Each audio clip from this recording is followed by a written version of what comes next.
Isak tangis serta doa mengiringi kepergian Serdha Dwi Nugroho, salah satu awak kapal KRI Nanggala 402. Istri Serdha Dwi Nugroho menangis saat upacara tabur bunga KRI Nanggala 402 yang digelar Jumat tanggal 30 April tahun 2021. Upacara tabur bunga diketahui digelar di atas KRI Dr. Suharso. Tabur bunga dilakukan untuk menghormati 53 awak kapal yang gugur bersama tenggelamnya kapal selam KRI Nanggala 402 di wilayah perairan utara Bali. Sambil menggendong putranya, istri Serdha Dwi Nugroho menangis sesenggukan saat menjelaskan soal kepergian suaminya pada sang anak.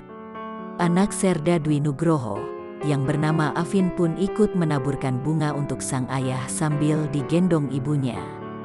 Istri Serdha Dwi Nugroho, Nopita Dwi Nugroho tak kuasa menahan tangisannya ketika menjelaskan kepada sang anak soal kepergian ayahnya. "Afin pulang dulu ya Yah," ucap istri Serdha Dwi Nugroho, dilansir tribunnews.bogor.com dari video TikTok Akeong, Inisiam 85.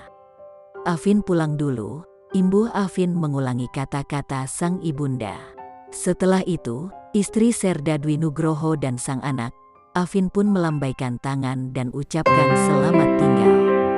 "Dadah ayah, sehat ya ayah," pungkas Afin.